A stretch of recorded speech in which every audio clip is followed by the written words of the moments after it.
चूँकि कोयलरी क्षेत्र है, जितने भी अग्नि प्रभावित एरिया हैं, तो कुछ ऐसी मजबूरी है जो लोगों को सुरक्षित रखना, तो लोगों को सुरक्षित रखना हमारी मजबूरी है, क्योंकि हम भी नहीं चाहते कि हमारे वोटर्स कहीं जाए।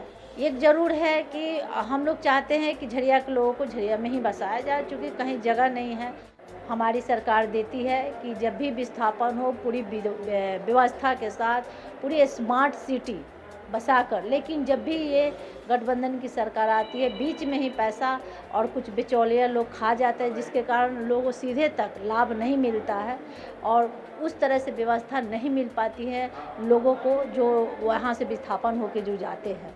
और इस बार भारतीय जनता पार्टी की सरकार बनती है तो निश्चित तौर से जो कमी है उसे हम लोग दूर करेंगे। आज की चर्चा में हमारे साथ मौजूद है झरिया विधानसभा से प्रत्याशी रागिनी सिंह जी। हम उन्हीं से जुड़ेंगे और जानकारी लेंगे। जैसा कि हम जानते हैं कि झरिया विधानसभा हमेशा से एक हॉटस्पॉट बना रहा है। दुनिया भर की नज़र झरिया विधानसभा से पड़ती है, इस वजह से नहीं कि एक ही घराने की दो बहुएं लड़ती हैं यहाँ से, इस वजह से भी क्योंकि भारत का पाताल लोक कहा जाता है। यहाँ के विकास के लिए कभी भी प्रयास जिस प्रकार से करना चाहिए था वो नहीं किया गया। पुनर्वास की अगर बात किया जाए, वहाँ की व्यवस्थाओं की बात की जाए तो नहीं हुई। इस बार आपको प्रत्याशी बनाया गया है, किस प्रकार से आप विकास की लहर वहाँ पर लाएंगे? वहाँ आपको बहुत बहुत धन्यवाद। लेकिन वहाँ विकास से जब भी भारतीय जनता पार्टी की सरकार बनी है बहुत विकास हुई है। चूँकि हमारे पास समय कम है, आप कभी फुर्सत से बैठे आपको विकास के आप पन्ना उठा कर देख लीजिए। जब भी भारतीय जनता पार्टी की सरकार बनी है विकास हुई है और वहाँ विस्थापन की मुद्दा है। चूँकि कोयलरी क्षेत्र है और जितने भी अग्नि प्रभावित एरिया हैं, तो कुछ ऐसी मजबूरी है जो लोगों को सुरक्षित रखना मजबूरी भी है। तो लोगों को सुरक्षित रखना हमारी मजबूरी है, क्योंकि हम भी नहीं चाहते कि हमारे वोटर्स कहीं जाए। लेकिन कहीं ना कहीं जब कोयला निकालना है तो लोगों को सुरक्षित रखना। लेकिन एक ज़रूर है कि हम लोग चाहते हैं कि झरिया के लोगों को झरिया में ही बसाया जाए, क्योंकि कहीं जगह नहीं है। तो कई ऐसे लोग गए भी हैं और कुछ लोग को हम लोग वहीं पे आस-पास जगहों में जब भी हमारी सरकार आई तो हम लोग बसाने का प्रयास किए हैं। कुछ लोग बेलगरिया गए हैं, लेकिन ये जो प्रक्रिया है विकराल रूप तो है ही, चूँकि अग्नि प्रभावित एरिया है।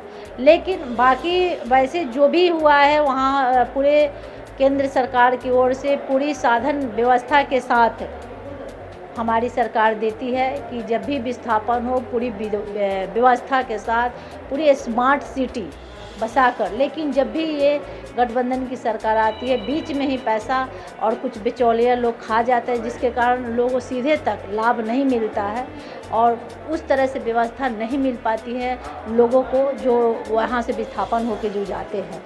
तो वैसे स्थिति में कुछ लोगों को लाभ बहुत ज़्यादा नहीं मिल पाती है। लेकिन हम लोग भारतीय जनता पार्टी के जितने भी हम लोग नेतागण हम लोग समय समय पर आवाज़ उठाते रहते हैं। झरिया विधानसभा में पानी है, बिजली है, स्वास्थ्य है, शिक्षा है।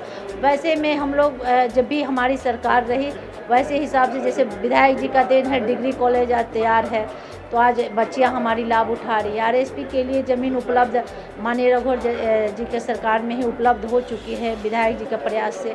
अब हमारी सरकार होगी तो बिल्डिंग भी बने, कॉलेज भी बनेगा। तो ये सरकार में तो अभी कुछ हुआ नहीं, 5 साल में विकास बिल्कुल रुक चुकी है। और इस बार भारतीय जनता पार्टी की सरकार बनती है तो निश्चित तौर से जो कमी है उसे हम लोग दूर करेंगे। धन्यवाद। तो हमारे साथ अभी मौजूद थी झरिया विधानसभा के प्रत्याशी रागिनी सिंह और उन्होंने बताया कि विधानसभा में किस प्रकार से विकास करेंगी। तो मेरे सहयोगी के साथ सिटी लाइव।